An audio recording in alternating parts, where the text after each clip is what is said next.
It wasn't easy finding Patrick Bateman. Director Mary Harron auditioned extensively without any luck. It wasn't just a matter of acting chops or even the right look. She wanted somebody who understood not only the intensity of the character, but the humor and the absurdity. She eventually stumbled upon a man named Christian Bale, who was currently working on a movie called Velvet Goldmine. Bale found the script hilarious and was immediately interested.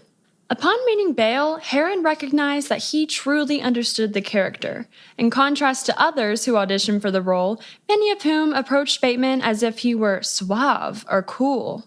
At that point, she knew Bale was the only one for the part. Lionsgate, on the other hand, did not think the same. Unsurprisingly, they wanted a big-name actor attached, and pushed heavily for perhaps the biggest name at the time, Leonardo DiCaprio. On May 13, 1998, Lionsgate publicly announced that DiCaprio would take the part. But Harron did not budge. Bale was the man. For her hard-headedness, Harron was fired. The movie would move on without her and without Bale. Less than a year later, Lionsgate would come crawling back to her. Welcome to the making of American Psycho. So, what do you do? I'm into, murders and executions mostly. American Psycho, rated R. Okay, time to rewind. Bret Easton Ellis's American Psycho was published in 1991, and the book was met with immediate backlash. It's an incredibly violent novel. Despite that, there's some real charm in there with the eviscerating commentary on the Reagan era and the omnipresent satire.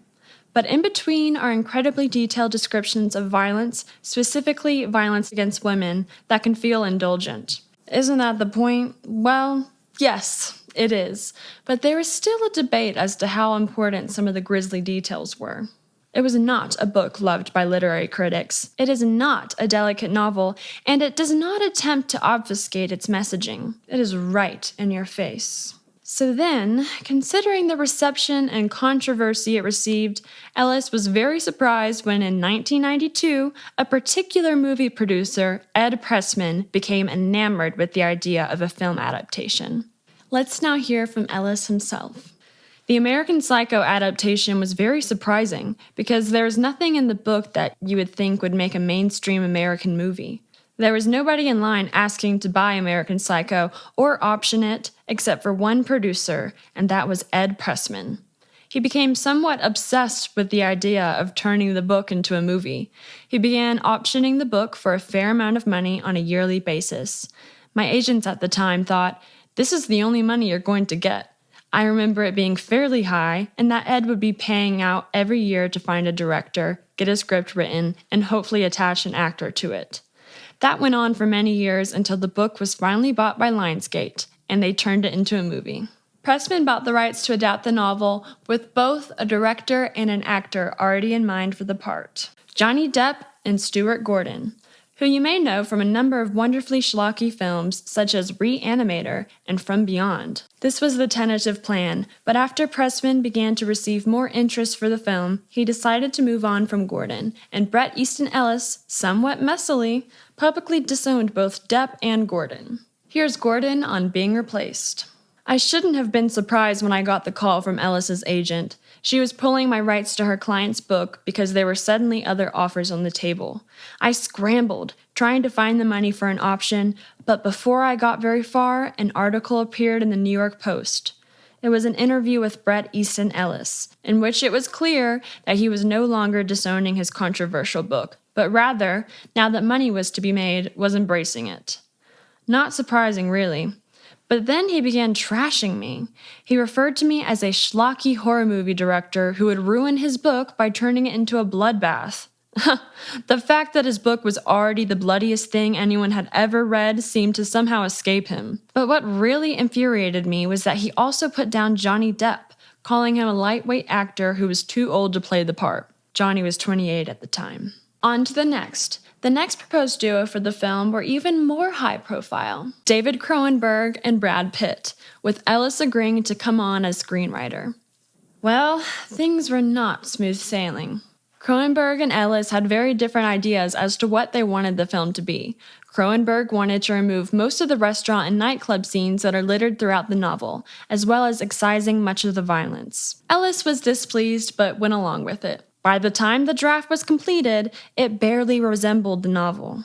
Ellis had become increasingly bored and disillusioned with the project, which was now on thin ice.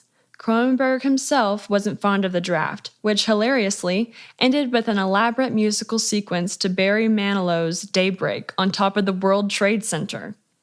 So then Cronenberg brought in Norman Snyder to write a draft, who was well known for writing Dead Ringers. However, Cronenberg ended up disliking Snyder's script even more than Ellis's. It's now 1995 and Ellis writes another draft for Rob Weiss. Neither Weiss nor Pressman were pleased with the result. At this point, Pressman was tired with the whole ordeal, and at the 1996 Cannes Film Festival, he attempted to sell the pre-distribution rights, but with no avail. At that same festival, director Mary Harron premiered her film I Shot Andy Warhol to positive reviews. Lionsgate, who was already receiving bad press for their attempt to adapt the novel, calculated that the hiring of a female director may soften the controversy surrounding the book. It was a strategic move just to get a woman at the helm of the movie, simply because then that's where all the feminist backlash is going to be absorbed or directed at any rate. Harron explains how she first encountered the project. I got a call from a woman named Roberta Hanley, who ran the production company that had the rights to the novel. I had read the book, and it had intrigued me. I wasn't sure if I could make a movie out of it, but I said, I'll write a script and see, because they had sent me another screenplay and I wasn't interested. I could only do it if I did my own version. I can't remember when Guinevere Turner came up, but pretty early, because we were already working on what would become the notorious Betty Page. I felt like it would be a lot more fun to work with her on this, and because I had just done I Shot Andy Warhol, which was about a radical feminist, and she had just done Go Fish, an indie lesbian romantic comedy. No one could tell us what was and was not misogynist. My first thought when they called me about American Psycho was, just enough time has passed from the 80s that you could actually make a film about them now. You could make a period film. Harron's unique perspective and approach to the novel's adaptation ended up being its saving grace. She teamed up with her former writing partner, Guinevere Turner, and together they crafted a career-defining script. Turner would recall, I had never heard of it even. She said they kept trying to find writers to adapt this book, and we were the sixth team to be hired. And she said you're gonna hate me, because she knows I don't like scary things. But I think we can make a really good movie out of this book. So I read it, and I was like, ew, I hate you. But I see what you mean. It's actually really funny in addition to being horrifying. And with the right spin, it could be a really subversive feminist movie. Harron and Turner's script stuck out for its clear comedic tone. Harron said that, the thing I really liked about the book, despite it being ultra-violent, was the way it was kind of slippery. The book would change from third person to the first person narrator. It made quite an avant-garde novel. I knew that the first person to third person thing didn't capture on film, but the thing I did want to capture was that you would have a chapter of pure social satire, and then the next chapter would, with no warning, be horrific violence. I did want to capture the daytime social world and the nighttime horrible world.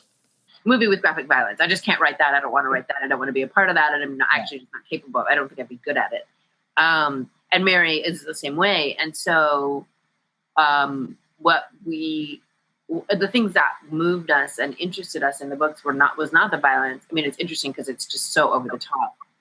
So we made this conscious decision through a conversation that we were going to have very little actual violence on screen, and that our goal was really to kind of show right before something really horrible happens and right after. And in doing that, kind of implicate the audience. It sort of leaves something up to your imagination. You kind of imagine the worst, but also it lets us off the hook. We're like, well, I didn't write that, and why did you show you that? That's just what you thought. So now we're all in this together. Yeah. But then that said, we did decide that we also didn't want to look like the chicks who were too afraid to do that we were doing it for a reason. So we're like, but we got to just do an homage to a horror movie and just have that one scene with the guy with the chainsaw chasing down a woman in her undies down the hall, like just to be like, we get it. We can do this too. While Harron auditioned a number of actors for the all-important role of Patrick Bateman, there was one actor in particular she made a concerted effort to contact: Christian Bale. Harron recalled, "I sent Christian the script and then he didn't respond for ages. And then I talked to Christine Vachon about it because she was making Velvet Goldmine with him. And so she called him and said, 'You should really read this.' And he did, and he was like on a plane right away. Our oldest daughter was about 3 weeks old, I think, and Christian came to our place in the East Village to audition. My husband, John, had to take our daughter into the next room so that I could do the audition." American Psycho is ridiculous. It's farcical on many levels. The book is ridiculous, brilliant, but ridiculous, as is the script, and that's what we intend. It's very funny, and I had no idea that it was funny when I first received the script. All that I knew of it was the excerpts that I had seen in newspapers, which generally had chosen the most grisly scenes. And so I assumed, like I think most people do, that it was some sort of a dark psychological analysis of a serial killer. And when I received the script, thinking that, I wasn't that excited about it, really. Then I read it and found it hilarious. Called up Mary and just said to her, "Listen, I'm not sure if we should talk about this because I find this really funny." Obviously, she said, "Of course it is, and that's great."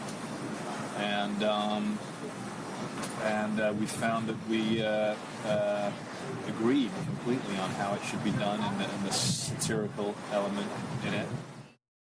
In that audition, Harron saw right away what she had been looking for, the piece that was missing in all the other prior auditions: humor, and an understanding of the character she wanted to portray. He saw the part the way that I did, and he got the humor of it. He didn't see Bateman as cool. I sort of had the feeling a lot of the other actors kind of thought Bateman was cool, and he didn't. I met with a lot of actors about it, but Christian was the only one who was right for it.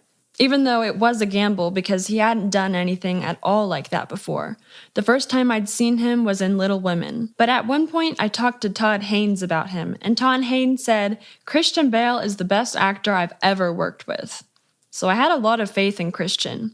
When he did the audition, I felt like he hadn't quite got the right energy because I think he was having trouble with doing the accent because he'd been doing a different British accent. He's British, and he'd done a different British accent for Velvet Goldmine, so he wasn't quite getting that coiled kind of American energy. But I thought, he's a great actor. He'll get it. Harron did not want American Psycho to be a character study. She had no interest in justifying Bateman's madness. He had no childhood, no tragic backstory, and he had no reasoning. He was simply a force of nature. As Bale put it, "We looked at him as an alien who landed in the unabashedly capitalist New York of the 80s and looked around and said, 'How do I perform like a successful male in this world?' And that was our beginning point. And we didn't want to talk about why was he this way, what happened in his childhood. There was none of that between Mary and I." One of the problems I had with a lot of the actors I was meeting was that they always wanted to discuss the role psychologically. They wanted to know who Bateman was. They wanted to find out what his motivation was. And they were approaching it, as young American actors tend to do, very much in methody, terms of psychological realism and finding the motion and finding the character. And when I met Christian, it was such a relief that suddenly we were talking the same language. Is that he saw it as I did, which was that the character was a construct, that there was a lot of comedy in the role, a lot of satire, and also the character was not a cool guy, that you could find the patheticness, and Christian just went for that like a magnet, the patheticness and the absurdity. He thought he saw something hilarious in it. At the same time, he wanted to really, go all the way with it and make it see it from that character's point of view. After years of the American Psycho project stalling, they finally had a completed script, a crowd-pleasing director, and the perfect Bateman. It was time to move full steam ahead. Just kidding! Lionsgate wanted a big-name actor attached to the project, and no name was bigger at the time than that of Leonardo DiCaprio, fresh off Titanic.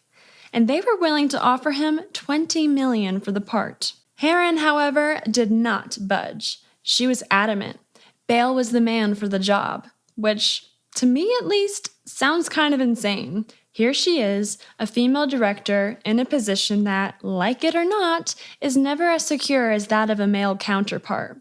You've got your movie written and ready to produce, and the studio offers to bring in what could be the biggest actor in the world. Who could turn that down? Well, Mary Harron did, and was promptly replaced by Oliver Stone. For Harron, what it came down to was the fact that she felt that DiCaprio, for all his talent and pull, was simply not right for the part. Let's hear again from Harron, who recounts what it was like finding out the news in an interview with Vice. It was a phone call from one of the producers saying, "Are you sitting down? Leonardo DiCaprio wants to play the part, and they want to pay him $20 million, but your budget will still only be $6 million. And I said, "That is the stupidest idea I've ever heard." I felt like he was really not right for it. And also, to have a young star who was the idol of millions of teenage girls? You're just bringing down hell upon yourselves, and you'll never be able to make the script the way it should be made because everyone will be terrified. Ed was like, "Please meet with him," and I did not want to meet with him. I didn't even realize at the time, in my naivete, that the studio had already decided to get rid of me. Because DiCaprio wanted a big, famous director. He had a short list, like Stanley Kubrick, Martin Scorsese. I think Ed wanted me to meet with DiCaprio because he thought maybe I could persuade him to have me as a director, but I didn't want to. I just knew that even if it happened and I stayed on, it would be disastrous.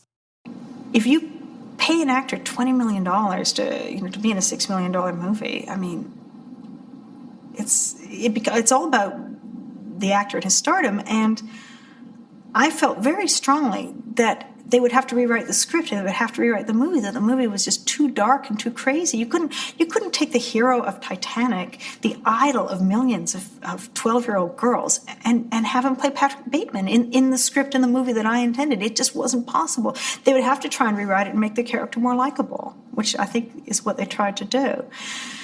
So I didn't want to do it that way, and they didn't want me to anyway. I think once it became a project on that scale, I mean, it was whether I quit or was fired. But anyway, I left the project in a sort of mutual disagreement over casting. I thought people would respect that and say, "Oh wow, integrity." But actually, I think a lot of people thought I was crazy. So I went through a period after they fired me of thinking, God, my career's really ruined because everyone's going to think I'm out of my mind for walking away from this. So in comes Oliver Stone, and for what feels like the 100th time, the project was reconceptualized. Harron and Turner heard that there were plans to take a Jekyll and Hyde approach to Bateman, which would have allowed DiCaprio's Bateman to be more sympathetic in at least some scenes. Bale, meanwhile, was certain he would somehow get the part back. He kept calling Harron with ideas and working out to maintain Bateman's ripped physique. The two of them never gave up. I said to her, "I'm still going to make this, and I'm still going to keep prepping on it." And I would call her to talk about the scenes, and she would be on a family vacation, and she'd say, "Christian, please, I'm trying to have a dinner, and I don't know if you've noticed, but there are other people making the film now." And I'd say, "Mary, just stop being so negative. We're gonna do this." Everybody thought I was crazy, but it became a crusade for me. And just like so many times before, the new team was unable to put all the pieces together. Guinevere called me, and she heard that Oliver Stone had a reading in his office of American Psycho of our script, with Leonardo DiCaprio and Cameron Diaz, Jared Leto, just a bunch of other people. And at the end of the reading, they were discussing how to change the script, basically. I was quite shaken by the whole thing. A few weeks later, my agent called. I thought she was calling to offer me compensation, but they wanted to give me the movie back. They couldn't agree on the script changes, and DiCaprio decided to go off into the beach. They said, she can have the movie back, but she cannot mention Christian Bale. But I knew they would eventually give in. She was correct. They eventually did. And there's one woman we may have to thank for the way things turned out. Gloria Steinem. A friend of mine said, I went to a WNBA game with Gloria Steinem, and Gloria Steinem said that she took Leo into her office and said, "You cannot play Patrick Bateman. You cannot, and you cannot do this movie because, you just did Titanic and your fan base is 13-year-old girls and they're all going to be, it's just not going to be a good place to take them." And so, according to legend, that's why Leonardo DiCaprio didn't do the movie.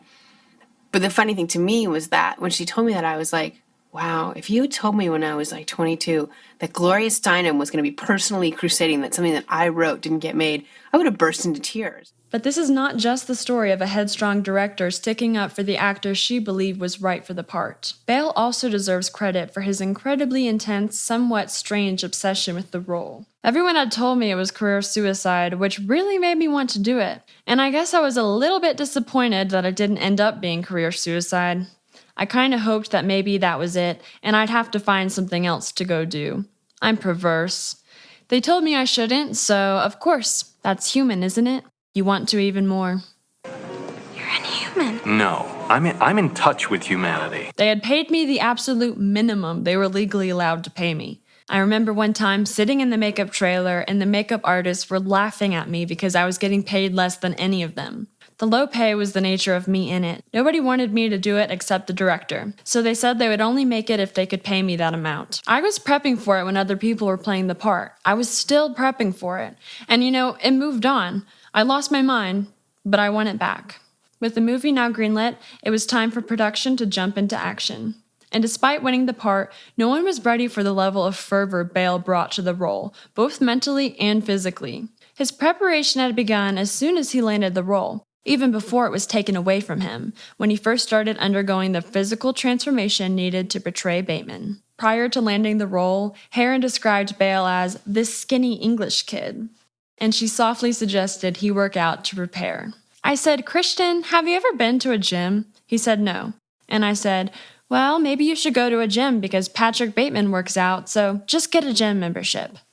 2 weeks later, he's totally transformed. I had no idea how obsessive Christian was or what I was unleashing with this kind of casual comment. I also think Mary can be, a cheeky director, and I think that she's like, let's get this handsome man, Christian Bale. Let's encourage him, and you don't have to ask twice with Christian Bale to get a flawless body, and then let's endlessly objectify it and have a gratuitous shower scene. And a scene of him doing crunches, because that's what happens to women in film all the time. And we don't need that for the plot. Let's just soap him up and look at that perfect body. And so in that way, it cracks me up because those kinds of shots aren't written in the script. That's just Mary on the day being like, who doesn't want to see that body? Let's do it. And so in that way, I think it has a sneaky kind of cheeky feminism to it as well. Bale very famously watched videotapes. I've got to return some videotapes. Of one specific world-class actor to get in the mind of Bateman, Tom Cruise, who Bale described in an interview as showing intense friendliness with nothing behind the eyes. You ought to try it out, so I drive a GT3 car for his race team. Now, what does that mean when you say GT3? What is that exactly? Well, it's like, there's GT1, GT2, I see. GT3, GT4. Thank you for putting it in terms that the layman can understand, Tom. Bale's approach to Bateman involved the use of what is called the method, or otherwise known as method acting. There's a whole can of worms you could get into there about the technical differences between the method and method acting, but we'll keep it simple here. Bale's devotion to the character made him a somewhat cold individual to work with. According to Turner, he was just so 100% committed as an actor to being this character to a disturbing point. He never spoke in his real accent, and he never socialized with anyone while we were shooting. His co-star, Chloe Sevigny, describes her experience with interacting with him on set. Working with Christian was pretty hard because I didn't know this whole method thing. I was pretty fresh. I hadn't done that many films before, and that an actor would lose himself to such a degree and was so consumed by the part, I was having a hard time kind of just wanting to socialize with him, but feeling that he didn't. And then my ego being like, does he not like me? Does he think I'm a terrible actress? But then when we went to festivals and stuff after, like Berlin and whatnot, he was very friendly then. When we were not shooting, doing press and stuff, he couldn't have been a nicer guy. Christian Bale admitted that it isn't really about his devotion to Stanislavski's method technique. I start laughing if I know people too well. I start laughing in the middle of scenes, especially with a character like that. I like to dissect girls.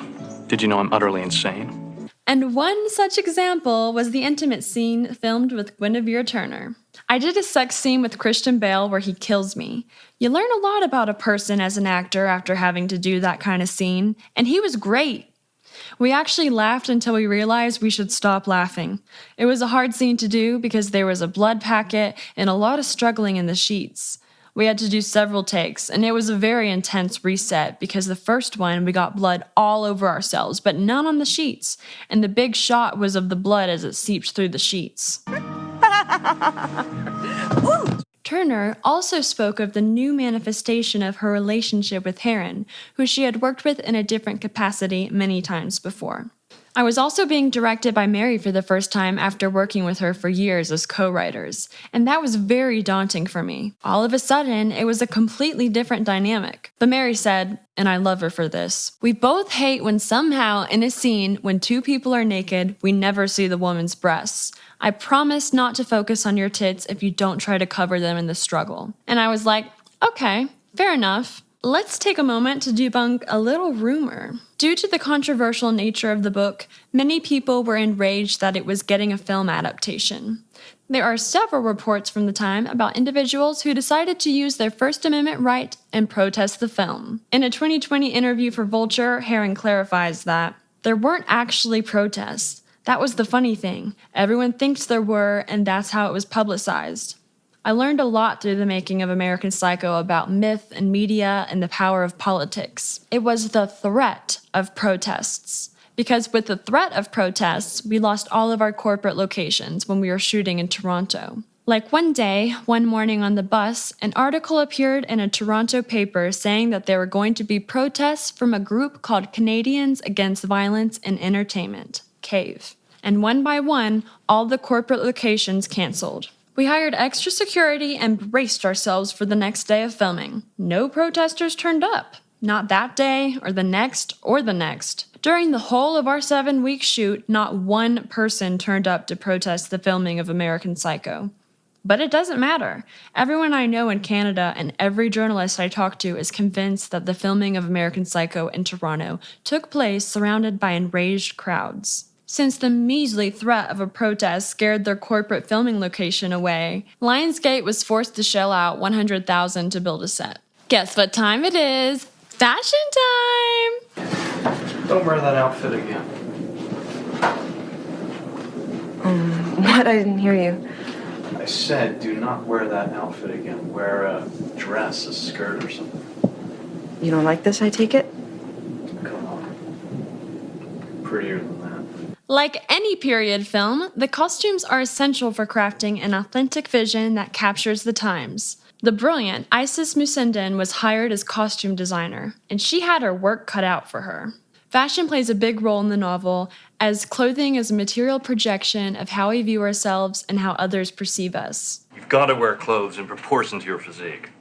There are definite do's and don'ts, good buddy, of wearing a bold striped shirt. A bold striped shirt calls for solid colored or discreetly patterned suits and ties. Bateman dresses in head-to-toe couture in order to fit in. This is a double-edged sword, as a running joke in the story is how each Wall Street yuppie is misidentified as someone else. How the hell are you?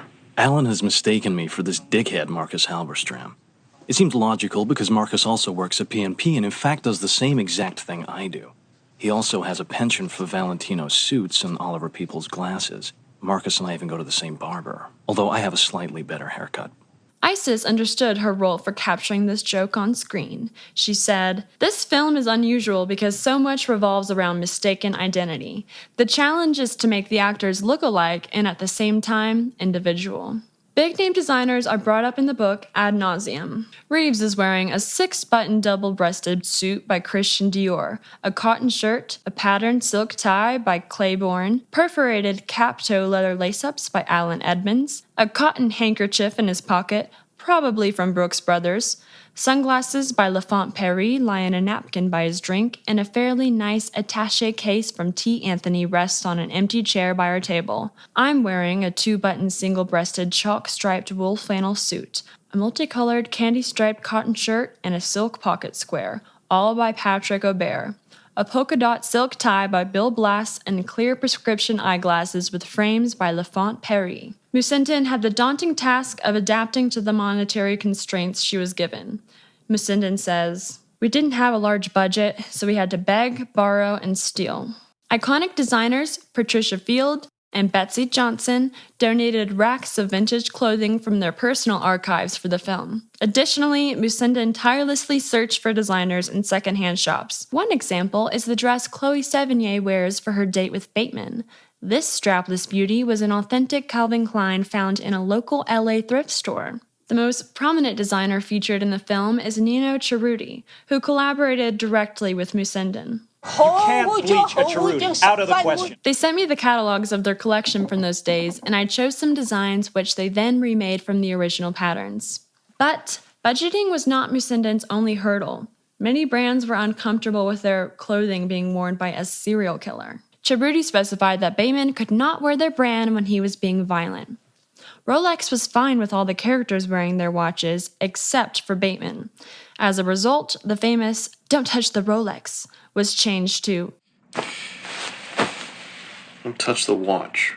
The overnight bag Bateman uses to store Paul's body in was originally going to be Comme des Garçons branded, but when they pulled out, it was replaced with the Jean-Paul Gaultier bag.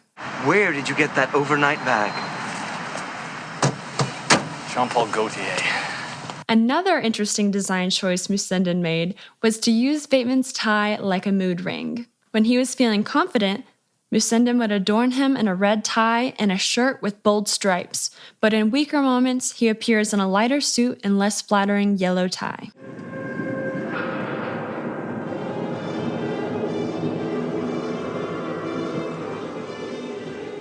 So, anyone who has hung around in movie circles or is a fan of American Psycho probably already knows this fact, but it would be remiss not to mention it.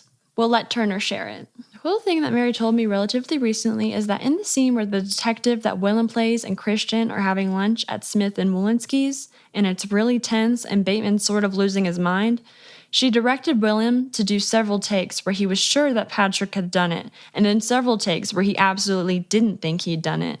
And then she intercut the two styles. That, I think, is genius. Don't you know this? I just wanted to know if you know. I just want to help. I understand. And Harron would say, "I've done that with a few other things, when you're really on the edge of ambiguity, when you're not sure what a character's motivation is." Harron was well into her second trimester of pregnancy and really getting her creative groove on. She made several bold choices to bring her vision to life, but she was still battling with Lionsgate for the funds to get this movie made her way. In the words of Harron, "They complained about how much I was shooting. When I was shooting Willem Dafoe and Christian Bale's conversation, Willem said, 'I don't want us to stop. Do you mind keeping the camera rolling?' There was one point where he leaves the frame and comes back in, and they were like, you're wasting film." They even told her they didn't have money for a title sequence, so it would have to be white letters on a black screen. But Mary, adamant that her title sequence set the tone, stuck to her guns, and they eventually backed down. I think if you stay, something bad will happen. I think it might hurt you. You don't want to get hurt, do you? No, I guess not. I don't want to get bruised. You're right, I should go. The end of the movie left viewers saying, "What? What happened? Did any of it happen? Was it all in his head? Was only some of it in his head?" And while this is a frustrating experience for some people, it's also sort of the point. First and foremost, Bateman is an unreliable protagonist. The ending is not a gotcha moment. The capricious nature of his perspective is peppered throughout the film, growing more extreme as time goes on, such as when the ATM machine asks to be fed a cat, or when the car dramatically explodes in the climax. Turner explains their choice to have an equivocal ending. To me and Mary, the book left it up in the air too, what was real and what was not real. We didn't think that everything was real because some of it is literally surreal, but we just decided together that we both really disliked movies where the big reveal is that it was all in someone's head or is all a dream. We both just find that annoying. We said, we're going to make a really conscious effort to have it be real, and then at some point, he's sort of perceiving things differently, but they're really happening. Although this was their intention, not everybody read it as an ambiguous ending. Because I had dinner with Paul Allen twice in London. Just 10 days ago. No, you... Although one thing I think is a failure on my part is that people keep coming out of this film thinking that it's all a dream, and I never intended it. All I wanted was it to be ambiguous in the way that the book was. Why did they think that? I think it's a failing of mine in the final scene that I just got the emphasis wrong, because I should have left it just more open-ended without wanting to give the plot away. It makes it seem like it's, I guess clearly, because people keep saying this to me, it makes it look like it was all in his head, and it's, as far as I'm concerned, it's not. The film premiered at Sundance Film Festival on January 21st, 2000. The buzz around the movie was immense, with critics and viewers alike excited, or at the very least, morbidly curious, as to just how this horrifically violent and controversial book had been translated to the big screen. And this was partially due to the fact that at this time, the movie had been slapped with the NC-17 rating by the MPAA, and not for violence, but for sex. Specifically the depiction of a three-way. Which, to me at least, seems ridiculous, considering a few minutes later, Bateman drops a chainsaw off the top of a staircase onto a woman's head.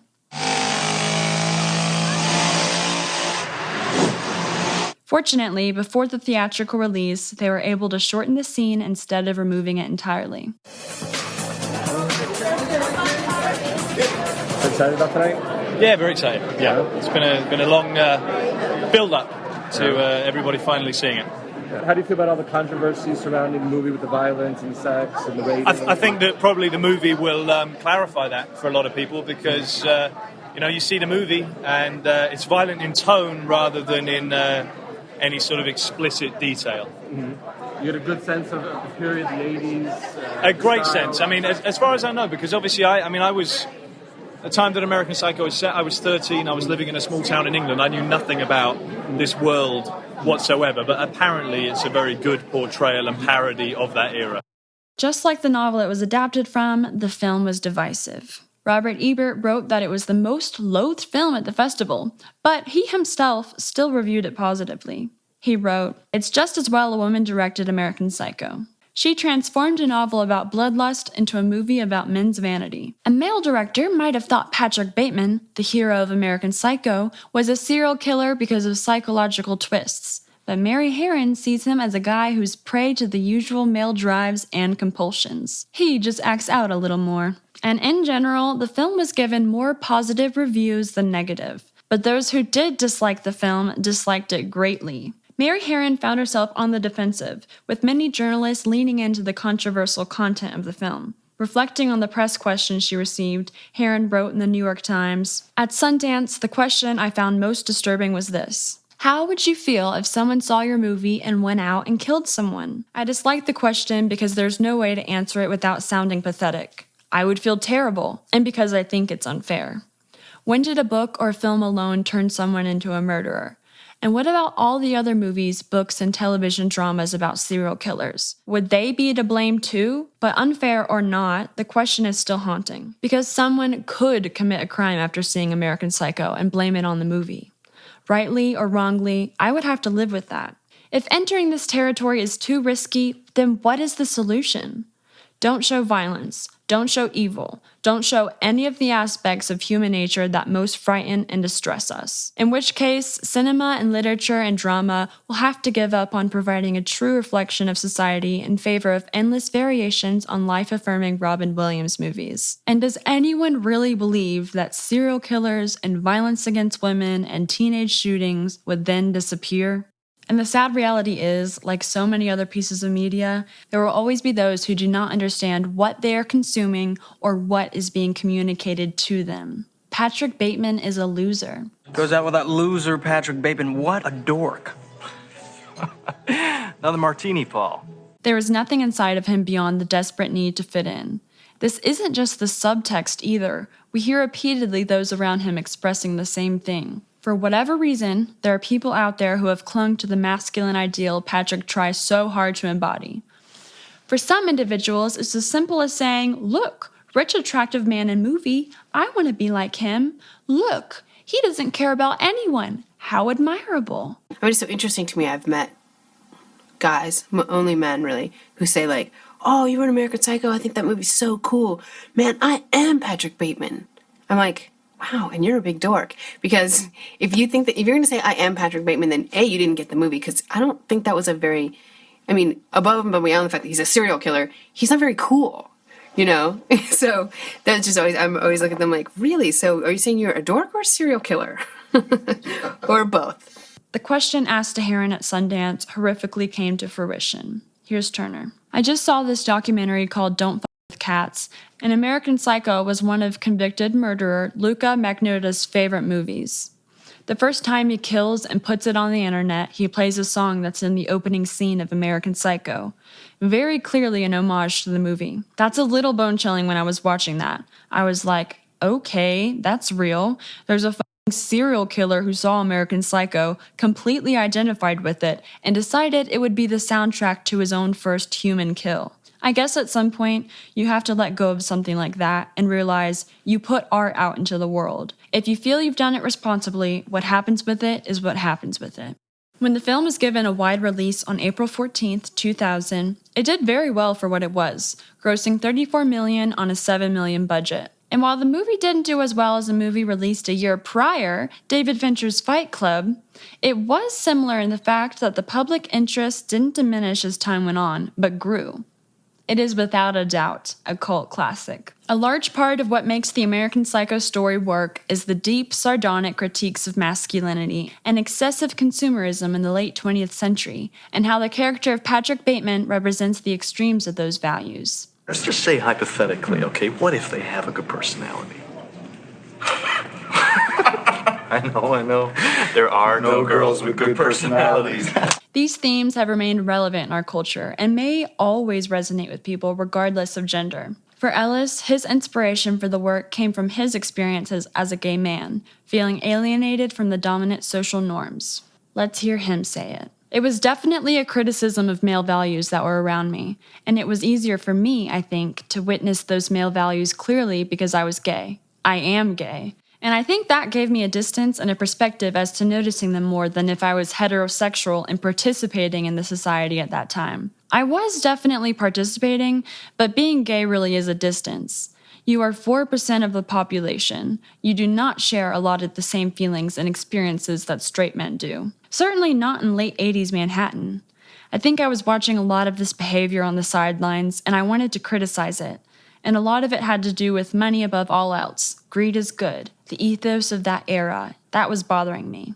And just the attitude of the cocky young stockbroker, which really had spread among so many men. It was really apparent to me as a young man, struggling with the notion of becoming an adult finally, and not wanting to become an adult in that society. And then, where else was there to go? For Turner and Harron, their perspective as feminists sympathized with the biting critique of chauvinism in Ellis's work. Here's Mary. I always thought the book had a critique about masculinity. That's something we took from the book, but I think we cleared away a lot of the extreme violence so you could see what that critique was. People couldn't see the critique because they were so upset by the violence. But what's interesting, and why the book has lasted and why the film has lasted, was that it's saying something interesting about how our culture operates. You take everything that's really terrible about our culture in the late 20th century and you press it into one person, and that's Patrick Bateman. American Psycho was a diamond in the rough. Mary Harron and Guinevere Turner reverently polished away all the raw brutality so that they could reveal to the world the glimmering absurdity that is Patrick Bateman. He presents himself as this harmless old codger, but inside. But inside doesn't matter. Thank you guys so much for making it to the end of this video. It's time for me to give a little Patreon shout out. Thank you to my Patreon members and my channel members. You guys mean so much to me. Check out my Patreon if you're interested. I post unedited reactions to movies. In fact, I just did a whole reaction to American Psycho, so check it out if you're interested. It's really just a great way to support me if you feel inclined to do so. Thank you for even considering, and thanks again to all my supporters for everything you do for me. Okay, until next time, Camcorder Cameron signing out.